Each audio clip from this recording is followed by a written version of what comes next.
कई बड़े फैसलों पर मुहर लग सकती है। इस बीच खबरें आ रही हैं कि नई एनडीए सरकार नेशनल पेंशन सिस्टम यानी एनपीएस के तहत गारंटीड पेंशन केंद्रीय कर्मचारियों को दे सकती है।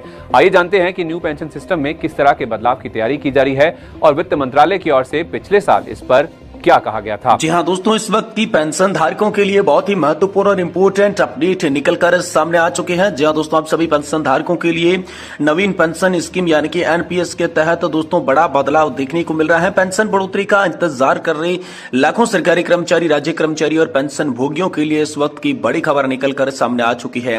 बहुत ही बड़े अपडेट आप सभी की पेंशन योजना को लेकर निकलकर सामने आई, जिसके बारे में दोस्तों आज की इस वीडियो के अंदर बात करेंगे। जी हाँ, नवीन पेंशन योजना यानी कि एनपीएस को लेकर होने वाले हैं बड़े बदलाव। जीवन साथी को 60% पेंशन व बेसिक सैलरी की 50% पेंशन देने के विकल्प की तैयारी को लेकर दोस्तों बड़ी खबर आ रही है। आखिरकार क्या विकल्प दिया जाएगा, क्या आप सभी के लिए तैयारी होने वाली है, इसको लेकर आज की इस वीडियो के अंदर बात की जाएगी। वही दोस्तों पेंशन धारकों के लिए बड़ी खुशखबरी है। हाईकोर्ट ने बड़ा फैसला आप सभी की पेंशन को लेकर सुना दिया है। तो आखिरकार हाईकोर्ट का फैसला पेंशन को लेकर क्या सामने आया, इसके बारे में आज की इस वीडियो के अंदर बात की जाएगी। वही दोस्तों 1% पेंशन बढ़ोतरी हर साल सरकार की मंजूरी देखे कहां और कब से ये दोस्तों पेंशन बढ़ोतरी जो है वो लागू होने वाली है, इसको लेकर क्या बड़ी खबर आई है, इसके बारे में भी आज की इस वीडियो के अंदर बात की जाएगी। वहीं दोस्तों ईपीएफओ से एक ताजा और बड़ा अपडेट निकल कर आ रहा है। अब मिलेंगे 1 लाख रुपए, सरकार का बड़ा बयान दोस्तों सामने आ चुका है। पहले जब 50,000 रुपए मिलते थे, अब 1 लाख रुपए मिलेंगे सिर्फ 2 दिन के अंदर। सभी कर्मचारियों को सरकार का बड़ा बयान जारी करके अब सभी के खाते में पैसा भेजने की तैयारी भी सामने निकल कर आ चुकी है। वहीं दोस्तों 80 साल से पहले ही मिलेगा 20% एडिशनल पेंशन का फायदा। बड़ी पेंशन पाने के लिए 80 साल पूरी करने की नहीं होगी जरूरत। इसको लेकर दोस्तों बड़ी खबर हाल फिलहाल में आप सभी के लिए निकलकर सामने आ चुकी है। तो इन तमाम बड़ी खबरों के बारे में आज की इस वीडियो के अंदर संपूर्ण रूप से जानकारी आप सभी को देने की कोशिश करेंगे। इसलिए आप सभी से निवेदन है कि दोस्तों वीडियो को आप लाइक कर दें और चैनल को जरूर सब्सक्राइब कर दें। तो चलिए बिना किसी देरी के वीडियो के अंदर खबरों का सिलसिला शुरू करते हैं। दोस्तों पहली और बड़ी खबर की बात करें तो आप सभी के लिए एनपीएस में बदलाव को लेकर बड़ी खबर निकलकर सामने आ चुकी है। जीवन साथी को 60% पेंशन दे सकते हैं। एनपीएस में बेसिक सैलरी की 50% पेंशन प्रस्तावित खोज के लिए समिति गठित करी गई थी। जी हां दोस्तों, नई दिल्ली सरकार की ओर से बड़ा अपडेट आया है कि केंद्र सरकार ने नेशनल पेंशन स्कीम यानी कि एनपीएस के तहत केंद्रीय सरकारी कर्मचारी और पेंशन बेनिफिट में सुधार को लेकर पेशकश की है। सूत्रों के मुताबिक वर्तमान मार्केट बेस्ड रिटर्न स्कीम को बदलकर अंतिम बेसिक पे की 50% तक राशि सुनिश्चित पेंशन के रूप में देने का दोस्तों प्रस्ताव आप सभी के लिए सामने आ चुका है। पेंशनर्स की मृत्यु पर जीवन साथी को गारंटीड स्कीम के तहत 60% मासिक पेंशन देने का प्रावधान हो सकता है। सरकार ने मार्च 2023 में पेंशन बेनिफिट में सुधार के तरीकों के बारे में बात की थी। बीते महीने इसको लेकर समिति ने अपनी रिपोर्ट पेश कर दी है। इसकी अधिकतर सिफारिशें आंध्र प्रदेश की एनपीएस मॉडल के जैसी लग रही है, उन्हीं से ली गई है। Andhra Pradesh guaranteed pension scheme अधिनियम 2023 के तहत जहां पर एन्युटी कम पड़ती है, वहां पर दोस्तों टॉपअप सुनिश्चित करता है कि अंतिम बेसिक पे का 50% मासिक पेंशन के रूप में मिले। इसमें दोस्तों सेवा के वर्षों और पेंशन कोष में निकासी के आधार पर एडजस्टमेंट किया जाएगा। गारंटीड पेंशन स्कीम को पूरा करने के लिए पेंशन कोष में कमी को केंद्र सरकार के बजट के द्वारा कवर किया जाएगा। यदि प्रस्ताव लागू हो जाता है तो करीब 87 लाख केंद्रीय राज्य के कर्मचारियों और पेंशन भोगियों को दोस्तों यहाँ पर बड़ा लाभ मिलने वाला है। ये बड़ी खबर हाल फिलहाल में आप सभी के लिए एनपीएस में सुधार के लिए गठित की गई कमेटी की ओर से निकलकर सामने आ चुकी है। वही दोस्तों पेंशन योजना को लेकर अगली बड़ी खबर सामने आ रही है। पेंशन धारकों के लिए खुशखबरी है, हाईकोर्ट ने सुनाया बड़ा फैसला।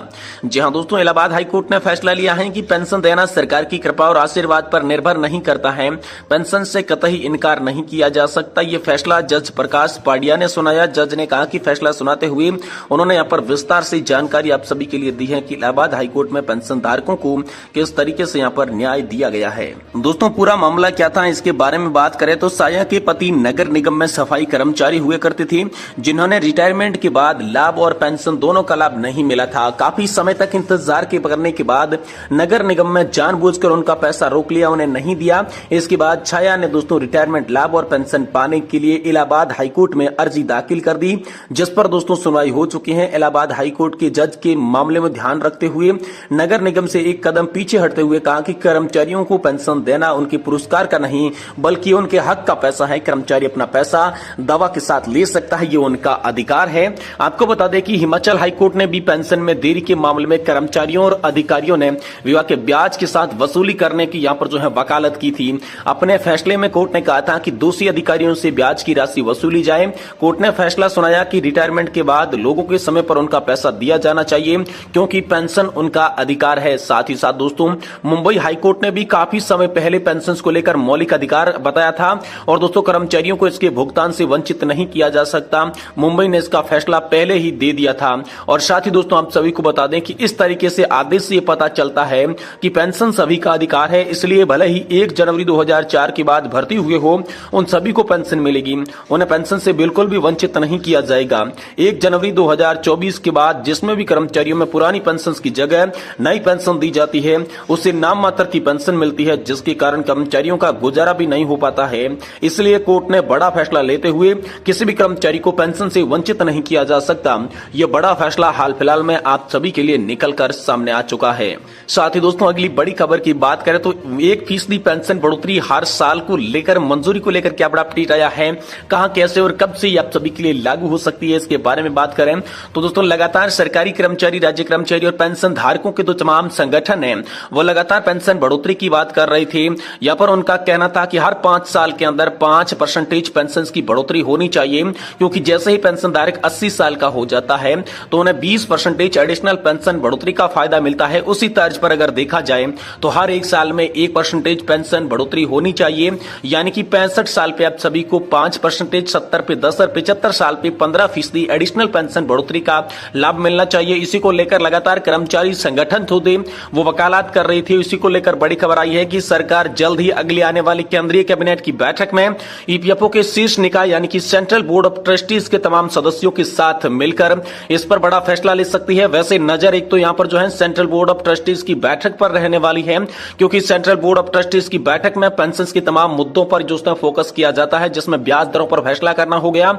साथ ही दोस्तों सेंट्रल बोर्ड ऑफ ट्रस्टीज की मीटिंग में ईपीएस पेंशन का जो फंड है उसे कहां पर निवेश करना है ताकि बेहतर रिटर्न्स मिल सके, इसके बारे में भी फैसला लिया जा सकता है। क्योंकि दोस्तों सेंट्रल बोर्ड ऑफ ट्रस्टीज जो ईपीएफओ का शीर्ष निकाय है जिसके की मुख्य अध्यक्ष श्रम मंत्री, रोजगार मंत्री होते हैं, जो कि हाल फिलहाल में श्रम और रोजगार मंत्री भूपेंद्र यादव के अंडर में था, लेकिन एक बार फिर से सरकार नई बन चुकी है तो इस बार देखना होगा कि श्रम और रोजगार मंत्रालय का कार्यभार है कौन संभालते हैं। और दोस्तों पेंशन धारकों की ये जो समस्या है, पेंशन धारकों की जो प्रॉब्लम्स है उसे कैसे सॉल्व की जाती है, क्या 1% पेंशन बढ़ोतरी आप सभी के हर साल में की जाती है या फिर नहीं की जाती है, ये देखने वाली बात रहेगी। क्योंकि अभी नए केंद्रीय मंत्रिमंडल का जैसे ही गठन होगा उसमें दोस्तों आप सभी के लिए ये बड़ा फैसला निकलकर सामने आ सकता है। इससे पहले दोस्तों कर्मचारी भविष्य निधि संगठन यानी कि ईपीएफओ ने एक बड़ा फैसला लिया है। अब आप सभी को 1 लाख रुपए मिलेंगे। सरकार का इसको लेकर बड़ा बयान निकलकर सामने आ चुका है। तो क्या पूरा मामला है, चलिए आपको बताते हैं। देखिए दोस्तों आप सभी के लिए यहाँ पर ऑटो क्लेम सेटलमेंट की सुविधा लॉन्च कर दी जा चुकी है। जी हाँ दोस्तों, पहले किसी भी इमरजेंसी के समय कोई भी पेंशन भोगी या कर्मचारी अपने पीएफ अकाउंट से इमरजेंसी, चाहे आप दवाओं के समय हो गया, इलाज के समय हो गया या घर बनाना या फिर शादी करने जैसे या पर कोई इमरजेंसी होती थी तो वहां पर सिर्फ 50,000 रुपए विड्रॉल कर सकता था, जिसमें 10 से 15 दिन का टाइम भी लग जाता था। लेकिन इसी मामले को आगे बढ़ाते हुए कर्मचारी भविष्य निधि संगठन ने अब इसे सरल बना दिया है। 50,000 रुपए की लिमिट सीमा को बढ़ाकर 1 लाख रुपए कर दिया गया है। वहीं ऑटो क्लेम सेटलमेंट के आ जाने से 3 दिन के अंदर पैसा आप सभी के खाते के अंदर देखने को मिलेगा। ये ईपीएफओ का कदम है जिसकी यहाँ पर पेंशनधारक और कर्मचारी भी सराहना करते हैं। लेकिन पेंशन बढ़ोतरी को लेकर हाल फिलहाल में ईपीएफओ का कोई रुख नहीं दिखाई दे रहा है। अब नए मंत्रिमंडल से ये उम्मीद होगी कि आखिरकार पेंशनधारकों की पेंशन बढ़ने वाली है। तो दोस्तों जैसे ही पेंशन को लेकर कोई बड़ी खबर होगी हम आपको तुरंत इसी चैनल के माध्यम से देने की कोशिश करेंगे। इसलिए आप सभी से निवेदन करते हैं कि दोस्तों वीडियो को लाइक करने के साथ आप चैनल को भी सब्सक्राइब जरूर कर लीजिएगा।